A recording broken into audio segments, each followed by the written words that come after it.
El Instituto Estatal Electoral de Hidalgo presenta el programa de radio IE Contigo. Comenzamos.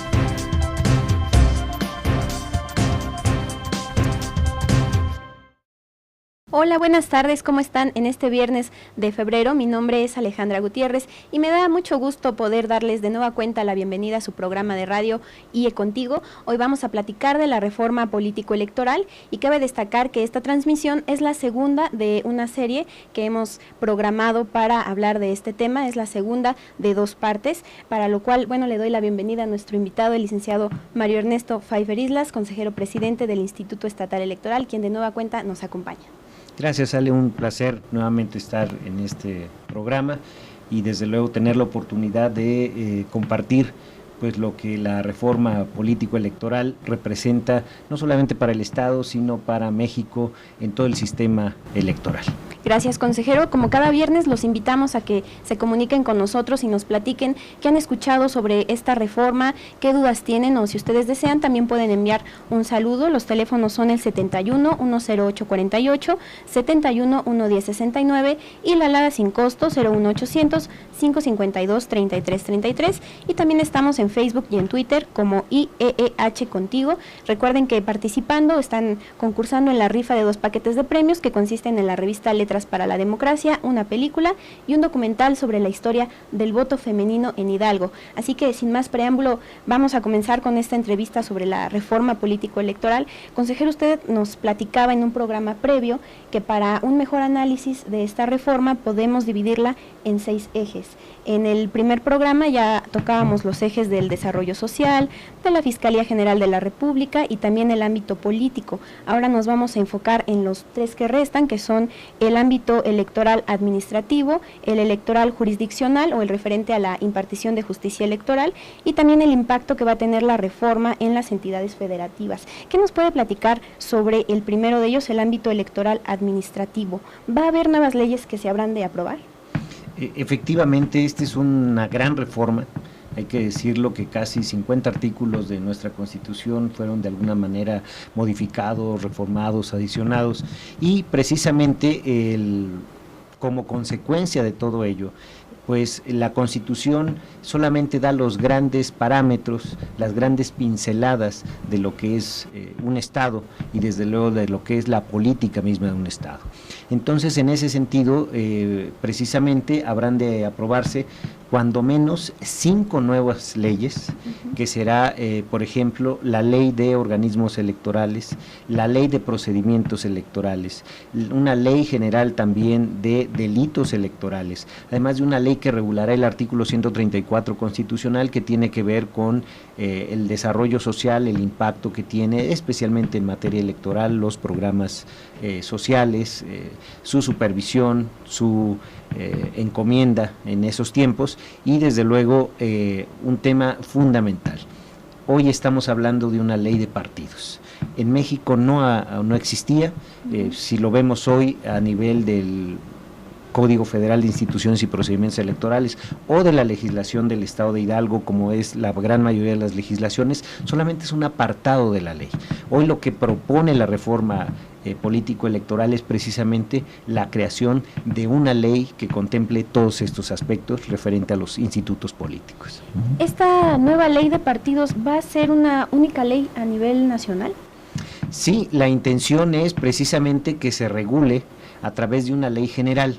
Aquí me gustaría muy brevemente separarlo. Normalmente estamos acostumbrados a hablar de leyes federales y leyes locales o leyes de los estados. Cuando se habla de una ley general, implica la participación no solamente de la federación, sino también de las entidades federativas. Ejemplo de ello es la ley de educación, la ley de salud, que no solamente abarca los aspectos federales, sino al tratarse de leyes generales, abarca también la participación entre estas 2 instancias de gobierno. Por lo tanto, la ley de partidos es una ley que abarcará aspectos tanto del orden federal como de la constitución de los partidos políticos a nivel de las entidades federativas. ¿Y qué aspectos podemos destacar en esta ley? ¿Qué temas va a tocar o podría tocar? Bueno, desde luego, tal vez el tema más importante es esto de una ley general, pero también hay otros temas, por ejemplo, que tienen que ver con los fines de los propios partidos. Los partidos políticos tienen entre sus fines la participación política de los ciudadanos, hacer que estos accedan al poder, entre muchas otras. Sin embargo, hoy una exigencia es precisamente la paridad. Hoy tendrán los partidos políticos, a través de sus documentos básicos, que establecer esquemas para que se logre esa paridad en las candidaturas, por ejemplo, para que un número de hombres y mujeres sea precisamente equilibrado y se logre también una representación equilibrado en los órganos políticos y de gobierno, ¿no? Bueno, hay otros temas importantes, ¿no? Hoy se regula también las aportaciones de los simpatizantes. Anteriormente la Constitución solamente hablaba de los militantes, es decir, aquellos que pertenecen a un partido político, pero también es que hay recursos que acceden a los partidos a través de simpatizantes, es decir, personas que no necesariamente están afiliados a los partidos, sin embargo muestran pues su simpatía precisamente con esos institutos a través inclusive o de trabajos o de aportaciones, ¿no? De la fiscalización, ¿qué nos puede platicar? Ese es un tema también muy importante, ya que hablamos del acceso a recursos de los partidos. La fiscalización se define como una fiscalización oportuna. ¿Qué pasa a nivel federal? A nivel federal, la fiscalización en muchas ocasiones se terminaba haciendo ya posterior a la integración de los órganos constitucionalmente elegidos.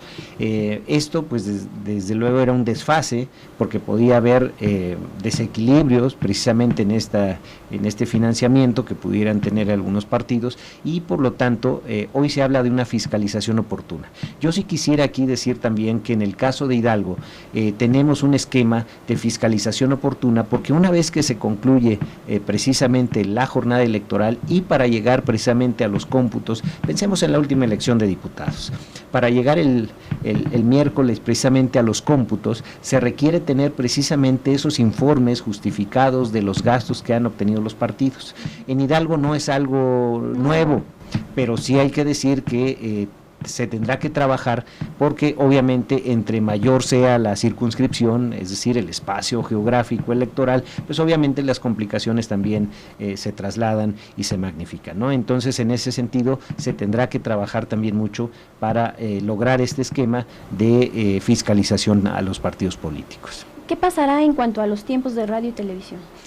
Los tiempos de radio y televisión, como a la fecha, seguirán siendo de uso exclusivo ahora del Instituto Nacional Electoral, que vendrá a sustituir al IFE, y pues precisamente será este instituto el que designe los tiempos de radio. Esto es muy importante porque pues ya se habla precisamente de esos porcentajes, ¿no?, que se tienen que ir manejando.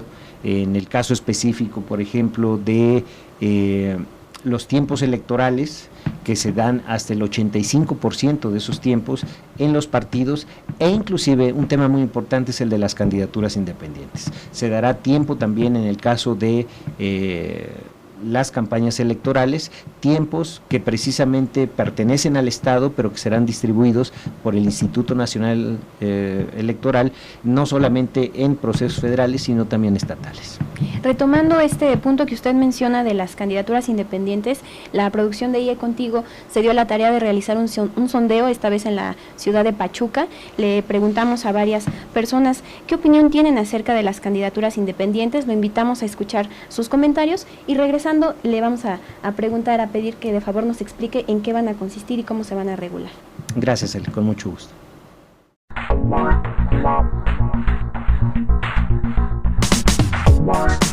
Vox Populi.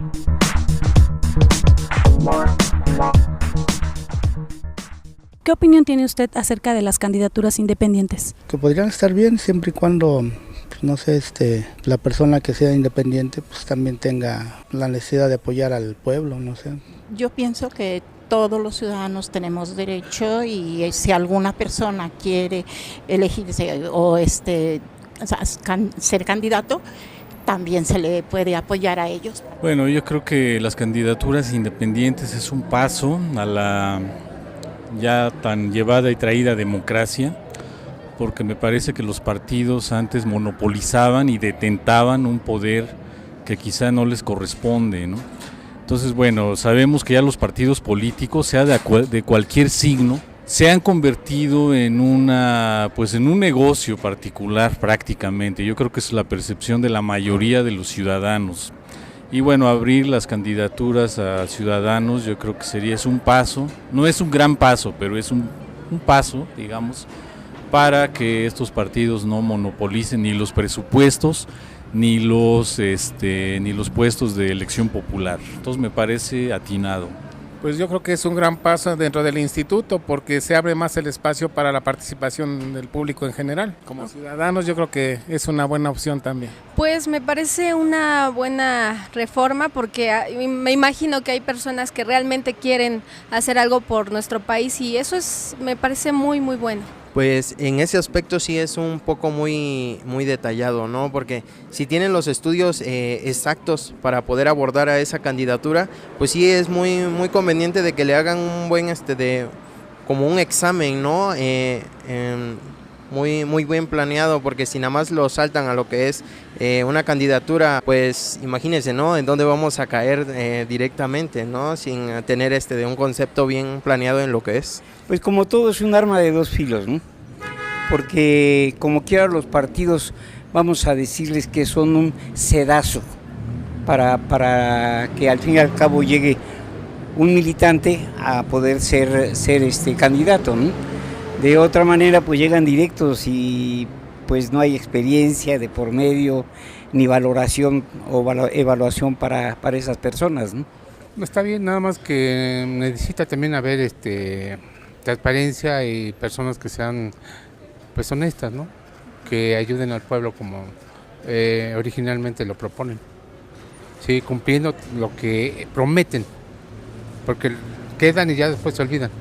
Sería para mí fabuloso, creo que no implicaría tanto presupuesto como lo implican en las campañas políticas y los registros y la publicidad que manejan.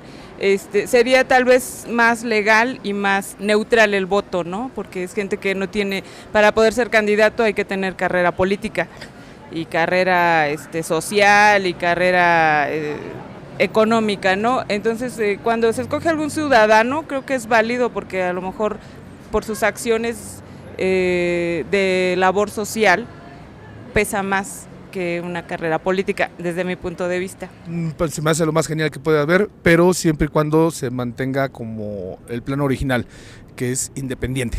Eso sería lo primordial. Que se me hace muy buenas porque hay gente que está muy preparada pero no se afilia a un partido político y puede tener el perfil para participar en esa candidatura ciudadana. Está bien, ¿no? Así como que le dan más apoyo a la población, a lo que, bueno, nos toman en cuenta al saber lo que queremos y todo eso, entonces parece bien que hagan eso. Bueno, totalmente de acuerdo porque era un candado bastante importante el hecho de tener que pertenecer a un instituto político para poder acceder a un puesto de elección popular. Sin embargo, creo que aún quedan algunas situaciones pendientes como es la fiscalización de cuentas o la asignación de prerrogativas a este tipo de candidatos.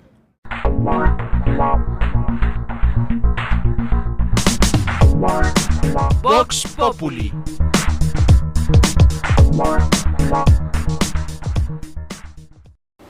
Gracias a todas y todos quienes participaron en este sondeo. Consejero, ¿qué opinión nos puede dar de estos comentarios que nos hacen y también si nos podría compartir un panorama general de lo que van a ser las candidaturas independientes? Sí, desde luego muy interesantes las opiniones y creo que las podemos trasladar a los grandes retos que implicará.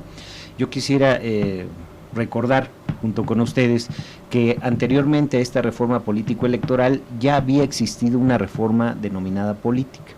Esta reforma política precisamente abarcó las candidaturas independientes. ¿Qué es lo que ahora se regula en esta reforma político-electoral? Pues aspectos muy importantes que no necesariamente se habían contemplado, como es si los candidatos independientes tenían acceso a prerrogativas, como la tienen los partidos políticos. La reforma menciona que los candidatos independientes tendrán acceso a prerrogativas. Recordemos que las prerrogativas tienen que ver con financiamiento, con uso, especialmente a nivel federal, de cuestiones postales y telegráficas, ¿no? Es decir, una serie de derechos que tenían los partidos y que de hecho no se había definido completamente si tenían o no acceso. Y otro punto también fundamental es el que tiene que ver con los accesos a radio y televisión. Teníamos como dos casos paradigmáticos, permíteme decirlo así, en el caso específico de Quintana Roo y Zacatecas. Los dos tenían una regulación distinta de los tiempos de radio y televisión, mientras que uno de estos estados cedía tiempos de radio y televisión de la propia autoridad electoral. El otro estado tomaba tiempos de los partidos políticos. Hoy ya se define esto, será el propio Instituto Nacional de Elecciones quien al final de cuentas distribuya estos tiempos y permita precisamente acceder a las candidaturas independientes a los tiempos de radio y televisión. Desde luego tendremos que esperar también la legislación secundaria para ver las especificaciones en otro tipo de prerrogativas, pero es una apertura muy importante. Efectivamente, los partidos políticos gozaban de ese privilegio de la postulación de candidatos. Estábamos hasta antes de esta reforma en un sistema de partidos. Sin embargo, hoy el ciudadano también toma una importancia primordial con esta posibilidad de acceder a los cargos de elección. Y es muy importante lo que se decía, se debe conservar esa naturaleza ciudadana en estas postulaciones. Y es lo que comentaban en el sondeo, que con las candidaturas independientes se está dando un paso importante para que no solo puedan contender en una elección los partidos, sino también cualquier ciudadano interesado en competir por un cargo de elección popular. Desde luego, los ciudadanos podrían no tener definida una opción política y eso en un sistema de partidos pues les imposibilitaba precisamente su participación. En este caso se abre esta posibilidad y es lo que habrá de regularse de manera muy específica ya en la legislación, desde luego a nivel general, pero también en el Estado, cómo se regularán esas candidaturas. Gracias, consejero. Vamos a continuar hablando de este tema de la reforma político-electoral, ahora enfocándonos en las atribuciones que tendrá el INE. Después de este corte, regresamos a IE Contigo. Estás escuchando tu programa de radio IE Contigo. Comunícate con nosotros. Llama a los teléfonos 71 108 48 y 71 110 69. Lada sin costo 01800 552 33 33. O síguenos en las redes sociales. Búscanos en Facebook y Twitter como IEEH Contigo. Regresamos. Gracias por escuchar IE Contigo y sobre todo muchas gracias a Trinidad Hernández y a Pedro Jesús Ruiz que se comunicaron y ya están participando en la rifa. Trinidad nos dice que le parece muy interesante el tema de las candidaturas independientes y Pedro Jesús envía saludos a todos quienes participan en este programa. Estamos platicando con el consejero presidente del Instituto Estatal Electoral de Hidalgo, el licenciado Mario Ernesto Pfeiffer Islas, sobre la reforma político-electoral. Y bueno, ahora nos vamos a enfocar en el INE, que se ha hablado mucho de este nuevo Instituto Nacional Electoral. ¿Nos podría platicar qué competencia o qué facultades va a tener? Sí, desde luego el Instituto Nacional Electoral, que vendrá a sustituir a lo que hoy conocemos como el Instituto Federal Electoral, pues tiene una serie de atribuciones que corresponden no solamente al ámbito federal como le correspondía al IFE, sino también va a tener injerencia en ciertos temas que hoy la Constitución define que puede ser tanto en procesos federales como en procesos locales. Aquí hay que señalar una situación: no desaparecen los organismos electorales locales, sino que estos subsisten, pero tienen una competencia, digamos, en algunos casos compartida y en algunos casos de exclusividad precisamente, ¿no? Entonces esto es importante señalarlo. Es una nueva distribución de competencias.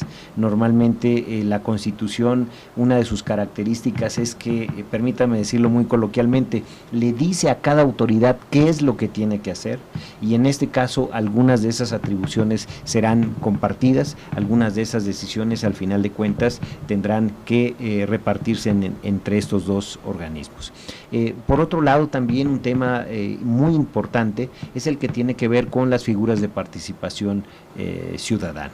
En este sentido, el nuevo INE también tendrá participación en lo que serán referéndum, plebiscitos, y por eso es importante que se establezcan estas leyes generales a las que hemos hecho referencia, y seguramente puede inclusive darse una ley de participación ciudadana para pues hacer preguntas a los ciudadanos respecto a los actos de gobierno, si están de acuerdo con tal o cual actuación, con tal o cual política pública, o inclusive a nivel de algún tipo de legislación. Esto es lo que va a dar esta nueva participación ciudadana que tiene que ver con el nuevo INE, ¿no? Este nuevo organismo que nos da esa posibilidad de tener un sistema electoral distinto al que veníamos manejando tradicionalmente. ¿Y cómo se va a integrar el INE? ¿Quiénes lo van a conformar? Bien, pues precisamente estamos en ese proceso. Hay un proceso en donde ya se expidió una convocatoria. La propia Constitución establece este procedimiento, pero tratando de extractarlo, diremos que precisamente se emite una convocatoria, misma que ya se ha emitido, concluirá la entrega de la documentación de aquellos candidatos que deseen participar precisamente en esta primera semana del mes de marzo, y se crea un comité precisamente evaluador. Este comité evaluador se integra con personas de la Comisión Nacional de Derechos Humanos, con personas del IFAI, del Instituto de Transparencia, y también que en dos instituciones son contempladas por 2 personas por cada una, y también en el caso específico de la Junta de Coordinación Política de la Cámara de Diputados. Este órgano técnico es el que enviará las listas, y será precisamente el Pleno de Diputados, los 500 diputados federales, quienes designen a los mejores perfiles para ocupar 11 cargos. Anteriormente eran 9 consejeros, hoy se eleva el número a 11 consejeros electorales nacionales, y que habrán de ser quienes tomen las grandes decisiones. Sin embargo, y creo que no es desconocido para nuestro auditorio, el hecho de que en ocasiones los consensos no se habían logrado en la Cámara de Diputados. Hoy la Constitución establece inclusive una salvedad, que cuando no se logren esos consensos, será la propia Suprema Corte de Justicia, en base a las listas que emita precisamente este comité evaluador, quien designe quiénes serán los consejeros. También se ha hablado en las noticias de un término que llaman la máxima publicidad, o el principio de máxima publicidad. ¿En qué consiste? La materia electoral tiene principios, y alguien podría preguntarse, ¿y para qué sirven los principios? Muchas veces las leyes no alcanzan a abarcar todas las realidades que se presentan. Entonces, una forma de interpretar es en base precisamente a estos principios. Hoy se incorpora a los principios tradicionales que conocemos ya en la materia electoral, de independencia, ¿sí?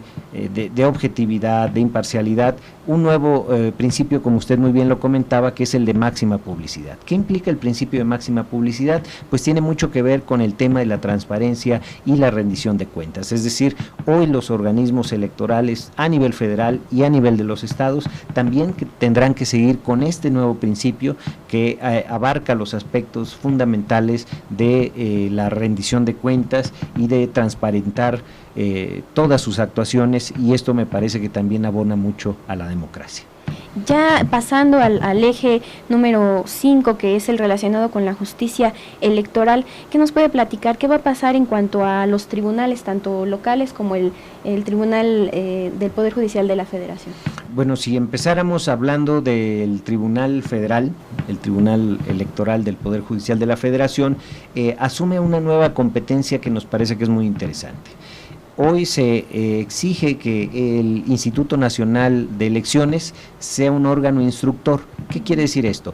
que integre aquellos expedientes que tienen que ver con los procesos sancionadores. Es decir, cuando alguien violenta la ley, pueden ser los partidos, en ocasiones otro tipo de entes que pudieran vulnerar la ley electoral, se integra un expediente y normalmente lo resolvía el propio Instituto, en este caso Federal Electoral.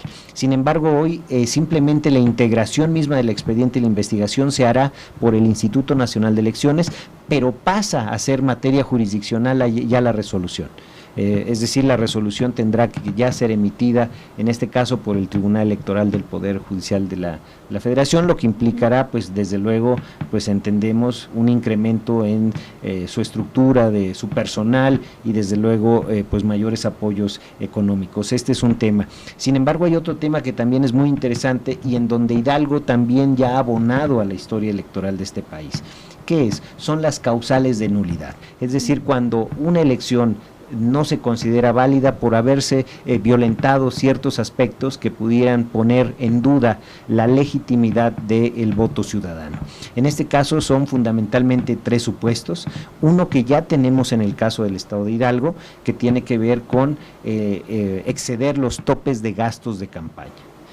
Esto ya lo tenemos en Hidalgo. Antes de la reforma. Antes de la reforma, y además por eso es que nosotros ya teníamos la fiscalización oportuna, porque teníamos la posibilidad de brindar a los organismos electorales si alguien, un partido político candidato había excedido los topes de gastos de campaña, bueno, pues entonces podía promoverse esta nulidad. Sin embargo, a nivel de la República, y hoy va a ser una exigencia para todos los estados que se contemple esta nulidad. Pero además el uso de recursos ilícitos es otro de los temas, y también la tercera causa que se agrega pues tiene que ver precisamente con los temas de el uso y el apoyo de aspectos sociales. Entonces, en ese sentido es que el eje 5 tiene que ver con una reestructuración del órgano federal, con nuevas causales de nulidad, pero además algo muy importante, con los aspectos que tienen que ver hoy también con una designación de magistrados locales, que hoy hará, así como los consejeros de los estados serán designados por el INE, en el caso de los magistrados será el Senado de la República quienes designen a los magistrados electorales de los estados. Gracias, consejero. Bueno, estamos a un minuto de concluir con nuestro programa. ¿Nos podría comentar brevemente cuál va a ser el impacto que va a tener esta reforma en los estados, en las entidades federativas? Son muchos y diversos los temas, tratando también de sintetizarlo, pues tiene que ver un tema de la temporalidad de las elecciones. La nueva reforma exige hoy que las elecciones ya no sean en el mes de julio, sino que tendrán que trasladarse al mes de junio. Otro aspecto importante y que va a mover el calendario electoral de todas las entidades es que aquellas entidades que no tengamos empatada con la elección federal, cuando menos una de nuestras elecciones tendrá que empatarse con el orden federal. Entonces, este es otro tema que también impacta en el caso de los estados, pues desde luego la propia designación de consejeros, la nueva forma de elegirse de los magistrados electorales locales. Podríamos hablar también de temas que se relacionan con los partidos políticos, como que hoy hay una exigencia constitucional a nivel federal y a nivel de los estados de que los partidos políticos obtengan cuando menos el 3% de la votación. ¿Qué quiere decir esto? Que hay una mayor legitimidad en la participación política de los partidos y como consecuencia pues nos lleva a una mejor representación en los congresos y por supuesto en esta legitimación. Gracias, consejero presidente. Bueno, lamentablemente tenemos que despedirnos, esperamos poder contar con su compañía una vez más en futuros programas. Y bueno, los ganadores son Pedro Jesús Ruiz y Trinidad Hernández, ya saben dónde acudir por sus premios, los invitamos, los esperamos. Consejero, ¿algo que desea agregar antes de despedirnos? Pues solamente agradecer a todo este gran equipo de IE Contigo, desde luego a quien encabeza a nivel de la consejería en el Consejo General, la licenciada Isabel Sepúlveda, pero de todo un gran equipo que se ha integrado y que yo les agradezco mucho el que podamos acercarnos a la ciudadanía, porque esa es una de las grandes responsabilidades que tiene el instituto, construir una cultura democrática y seguir fortaleciendo los aspectos que nos lleven a ser un mejor país y desde luego un mejor estado. Gracias, consejero presidente. Los invitamos a escuchar IE Contigo la siguiente semana a las 5:30 de la tarde.